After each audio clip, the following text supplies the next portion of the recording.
pulled up in the driveway and entered this church, I saw one of my high school friends. I saw people who are attending a funeral service across the way in the sanctuary, and we are definitely a family tonight under this roof of this church edifice. But we're here in this room to, as Cynthia Bell said, pay homage to our dear Carole Graves. And you know, I'm a lover of history. And you know, having Tom Giblin as my running mate in the assembly for many, many years, he is the ultimate historian, not just for Newark, Essex County, for the state, for the country. And you know, I've heard a lot of history, not just from many of you in this room, but definitely from Tom Giblin. And I'm also a native Newarker, born and raised, and I'm a product of Newark's South Ward. But I want to talk to you about the Newark and its educational system before there was a Carole Graves. Now, I attended, when I first started going to grammar school, I attended Hawthorne Avenue School for a little period of time. But let me tell you what was going on in Newark at the time. People had gone to court to file a lawsuit because Newark was running a segregated school system. This is in my lifetime, and I'm not from the Brown versus Board of Ed era. Right here in Newark, there were segregated schools.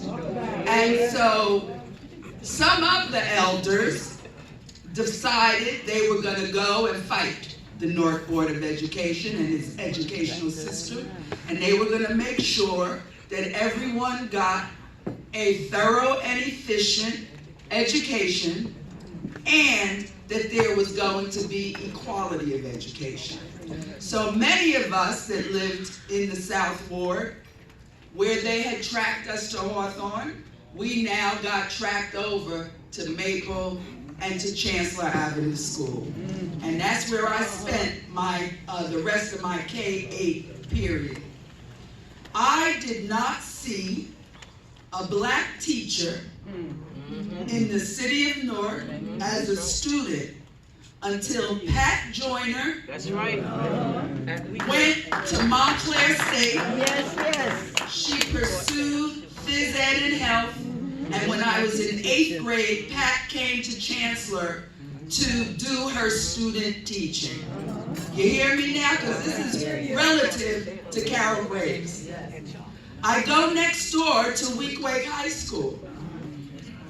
I had, in my entire career in Weequahic, I remember an art teacher who was black, and I may have had him like my sophomore year.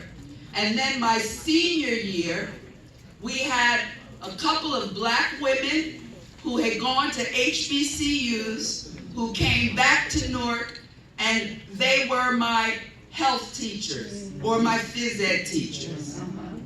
I then also had a teacher my senior year, and for the first year, K through 12, we got Black History in 1970 in the city of Newark.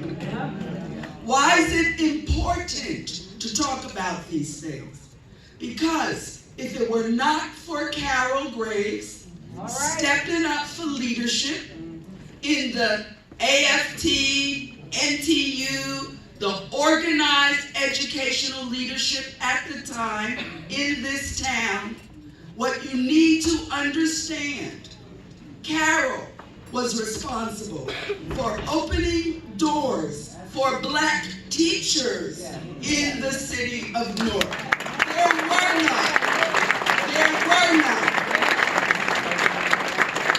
And now today, we travel around our school system, and you go into our schools, at every rung of instruction, administration, and supervision, you will see educators of color. Yes. Carole, we owe that to you and your leadership in the Teachers Union. Yes, we do. Now, if I can, as a baby boomer, reflect back to my time in public school in Newark, and I walk away from that experience remembering close to 50 years later that I did not have the guidance and supervision and the leadership of someone that looked like me. Carole Graves made that happen. And she led that union from 71 until 95. And I know that it was very important to you, Carole, when you were going to move on, that you could influence and guide and mentor a younger woman to take your place.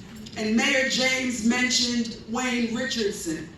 I know the kind of guidance and mentorship you gave to Tony Grauer, Baskerville, Richardson.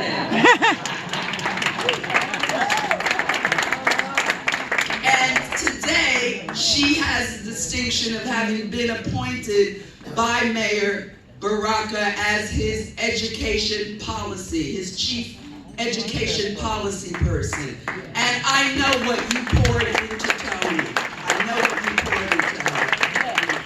And you know, Mayor James talked about Trenton. But even when I got to the assembly, Assemblyman Giblin, something that I always said, there aren't too many red badges of courage down here. You know, I learned that lesson quick. And Barbara Kukla's here, and we all know Barbara has written a couple of books about the women of Newark.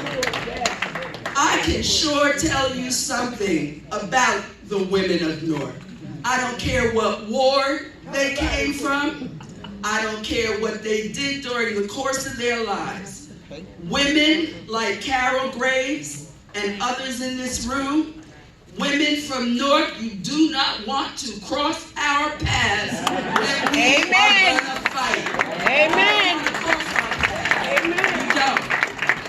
And, you know, Rahman said the men were running in the other direction, Carole.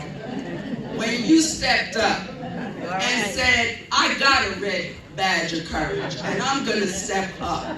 We respect the fact that you did that. We do. Some of my best conversations with Carole were when she was the Register of Mortgages and Deeds, and I was working in the Hall of Records. And Dana knows all of us have our best conversation in the parking lot, or down on the first floor at the elevator. And Carole and I would walk through that parking lot and have our sidebar conversations and do our analysis about what was going down in the building. The young people said, so-and-so's in the building. Well, Carole Graves was in the building. And Carole was always good to give her sage advice. And Carole, I know that one of the things we're all, you know, disappointed in is that, no doubt, Larry Stokes created a path. You created a path after her. Dana Rowe came through that whole path. And Carole Clark, 6,000 people tried to stand up in the gap for you. To have you follow in that path. So it didn't work this time. But Carole, you know what we do. We come back, we come back, we come back, we come back. So Carole, I just want to express my appreciation to you. I love the fact that your two running buddies are here at the table with you, Rosalind and Pat, because you are always a team and you are always down in that office. But know that despite what we heard Rahman talk about, that generational divide, something that I want to say to the young people here tonight and the aspirants. You may have formal education. You may have, been able to get a, quote, decent job. But I'm going to tell you what you don't have. You don't have wisdom, and you don't have life experience. You don't have wisdom, and you don't have life experience. And Carole, you were able to sit at the feet of some of the most prolific leaders that this city has produced. And I would just encourage young people, young professionals, young aspirants, you better take out the time to sit at the feet of the elders who are left. That's right. You better do that. You better do that. Because let me tell you something. You don't know what it was like. You don't know what it was like. I remember riding up Chancellor Avenue to Olympic Park with my girlfriend from school and a white girl spitting in our faces. I remember that. Please do not allow the new buildings and the shiny glass edifices and the nice urban parks and the upcoming Highland. There you go. Highline, do not let it obscure your experience and vision in the city of New York. The people like Carole Grace, who laid a foundation, especially those of you who are educators, don't forget, you didn't invent it. It was invented before you got here. Pay respect. Pay respect.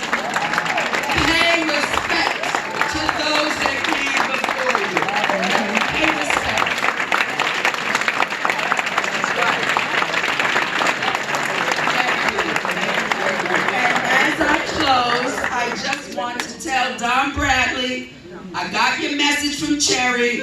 I'm on it. All right. Jimmy Perillo, I'm on your issue too. And Cheryl and Mary, I took care of your issue yesterday.